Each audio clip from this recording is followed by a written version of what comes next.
A série Making a Murderer, da Netflix, retrata os bastidores e a repercussão do julgamento de Steve Avery. O réu teve uma vida criminal bastante atribulada e cheia de percalços. Em 1985, ele foi condenado pelo júri do estado de Wisconsin a uma pena de 32 anos de prisão por tentativa de estupro contra uma senhora de meia idade. A vítima, numa tarde de verão, fazia um Cooper ao longo do lago Michigan quando foi surpreendida pelo réu, que a arrastou até um bosque. Durante as agressões, que lhe deixaram fortes hematomas no pescoço, ela conseguiu visualizar alguns sinais do agressor. Ele usava jaqueta escura e tinha olhos castanhos.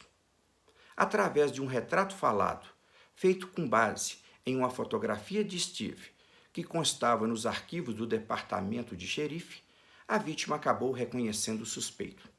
Daí até a condenação foi um pulo. Durante anos, a defesa tentou sem sucesso a revisão do processo, até que o Projeto Inocência conseguiu recolher amostras de DNA embaixo das unhas da vítima. O sangue de Avery foi colhido para comparações e os testes indicaram que ele não era a fonte de nenhum dos materiais. Em 2003, finalmente, e em razão desse fato, Steve foi posto em liberdade.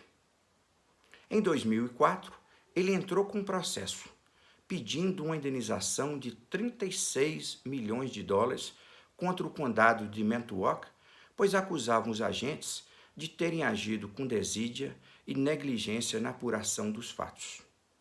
A expectativa é que o alto valor atingisse até as contas pessoais do xerife e do promotor responsáveis pela investigação à época. Em meio a todo esse vendaval, ocorreu o crime de 2005, que serviu de referência à série da Netflix.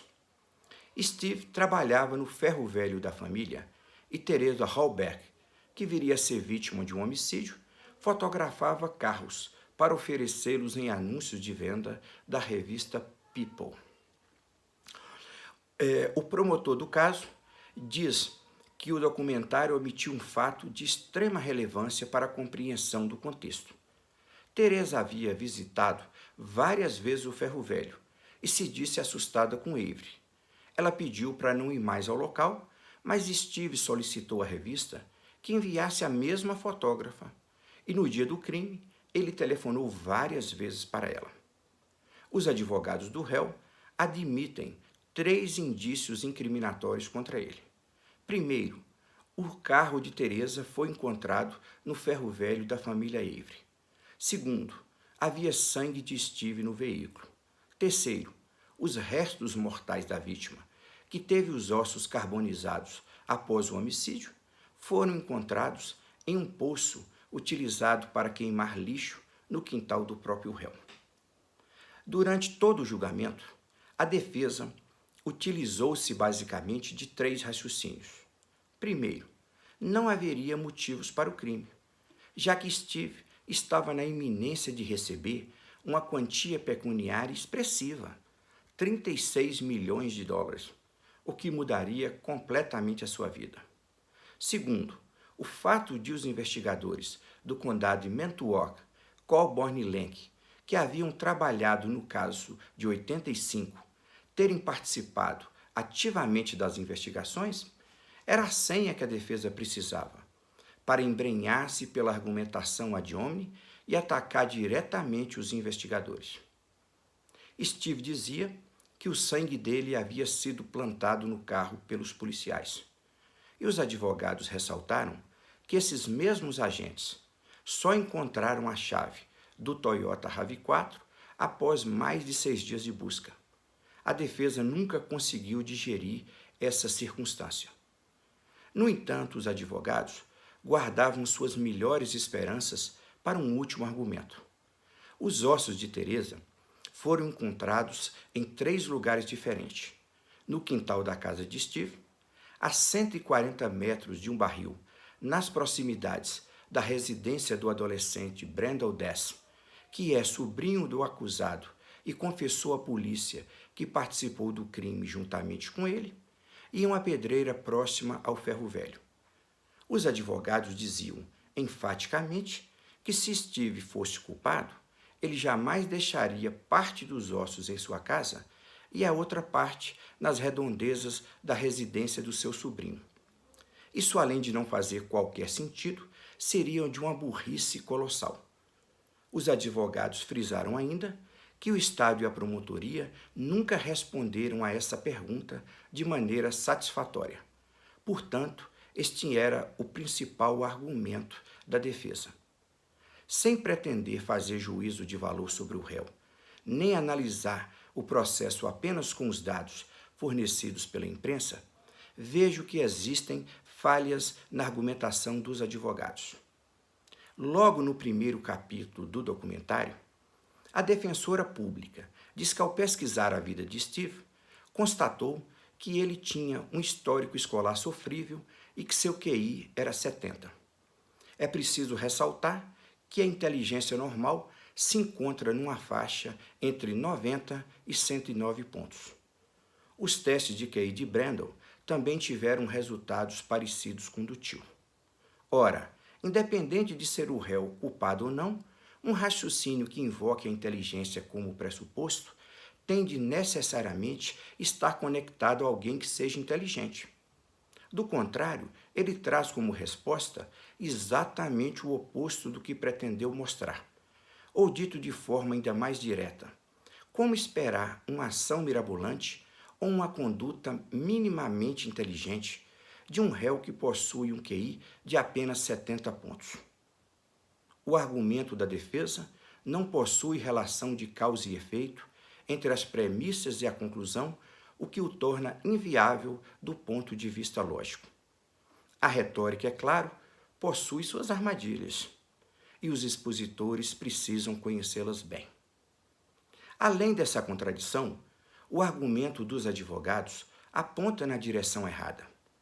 A avaliação de um crime deve levar em conta muito mais o estado psicológico dos criminosos do que uma suposta inteligência, que amarre os fatos desde os momentos iniciais até a consumação. No entanto, este é um erro que se alonga pelo tempo e traz gigantescas dificuldades à descoberta da verdade. O julgador deveria conhecer, em primeiro lugar, o estado subjetivo do réu e procurar entender como os reflexos e impulsos criminosos afetam diretamente a disposição e o arranjo das provas.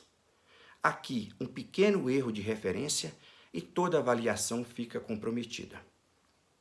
Esse enfoque não passou despercebido a Dostoiévski. Em Crime e Castigo, quando Raskolnikov decide matar a agiota Aliena Ivanova, uma questão perturba e lhe tira o sono. Ele se indaga por que se descobre tão facilmente quase todos os réus. E a conclusão que chega é que o problema não está tanto na impossibilidade de se ocultar os delitos, mas sim nos próprios criminosos, já que no momento dos crimes eles sofrem um abatimento da vontade e da razão, justamente quando a precaução é mais necessária, e são tomados por uma imprudência infantil descomunal.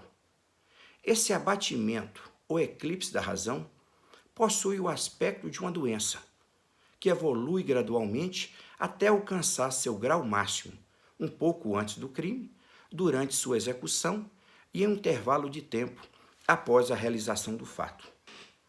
Convicto de que, pessoalmente, não sofreria os impactos dessa irritabilidade nervosa, Raskolnikov inicia os preparativos para o crime. Naquele início de noite, a vítima estava sozinha no apartamento e ele percebe que não haveria melhor oportunidade para matá-la. Aliena o recebe com ares de surpresa. Raskolnikov ainda esboça uma ou outra justificativa para a visita, mas logo fica explícito que havia algo de muito estranho no ar. As palavras lhe saem maquinalmente da boca e Raskolnikov acerta um golpe de machado na cabeça da vítima.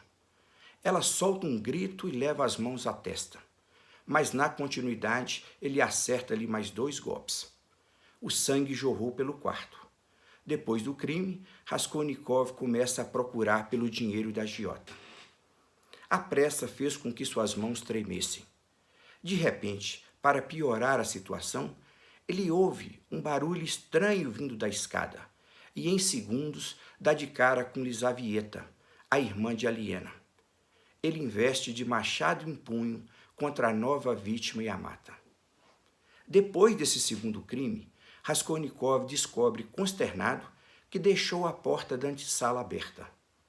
Foi por isso que Lisavieta chegou até a cena do crime, diz ele em voz alta e já sem conseguir esconder o pavor que se assenhorava de seu espírito.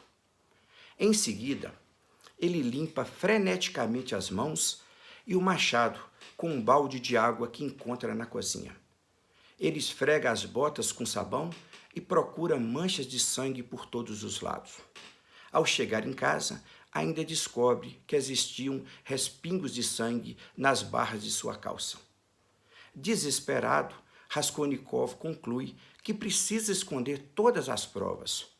Mas poucos dias depois, ele retorna ao local do crime e começa a fazer perguntas indiscretas aos operários e pintores que trabalhavam por lá. O quarto de Aliena estava sendo reformado e Raskolnikov insiste em indagar sobre as manchas de sangue que existiam no local. No dia do crime, ele deixou o apartamento da vítima sem conseguir recuperar o relógio de prata que havia penhorado.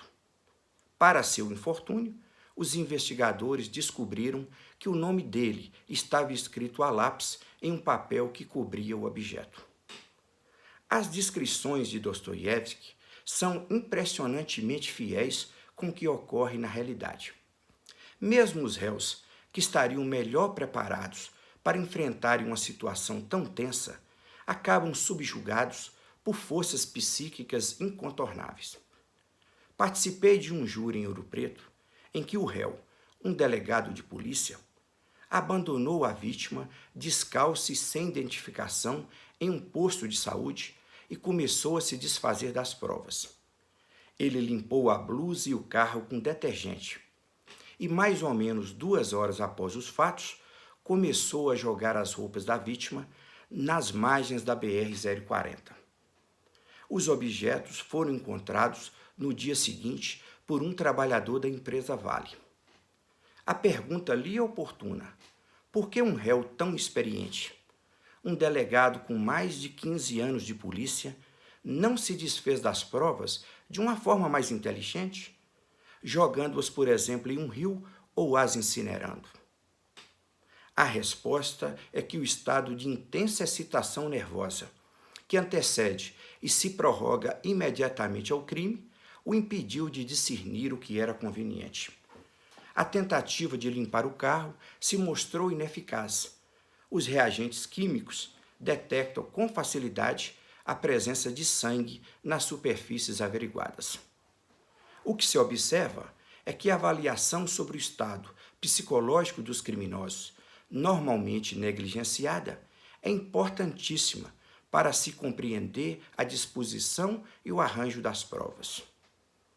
Aristóteles dizia que, em relação à incidência temporal, os discursos se dividem em 3 modelos. O primeiro é o apreciativo, cujo exemplo direto é o juízo artístico. A avaliação de uma obra de arte ocorre no tempo presente. Um crítico dirá, por exemplo, que um filme é bom e que merece uma nota 8,5 ou 9.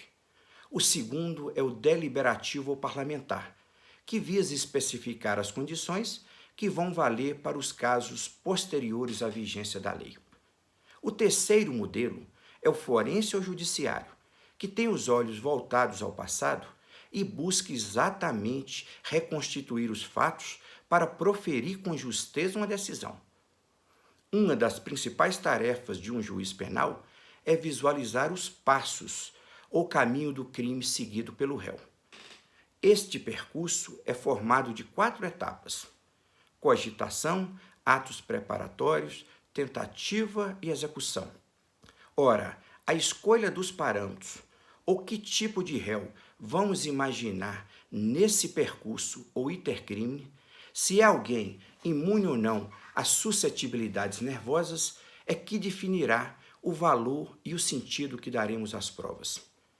Em Crime e Castigo, Dostoiévski ressalta que os fatos representam apenas 50% de uma questão. Os outros 50% restantes são resultados de nossas interpretações. No caso Avery, os advogados disseram que a conduta do réu não era psicologicamente compatível com o que se espera de uma ação inteligente. Essa mesma linha de raciocínio, como certa vez observou Roberto da Mata, foi utilizada nos Estados Unidos no julgamento de O.J. Simpson. A banca de notáveis, formada para defender o ex-astro de futebol americano, diz que um réu tão inteligente não agiria da maneira tosca apresentada nos autos. A questão ali é mais delicada ainda, já que Simpson respondia por um homicídio motivado por ciúmes. E a experiência mostra largamente que os ciumentos são pessoas monomaníacas, intempestivas por natureza.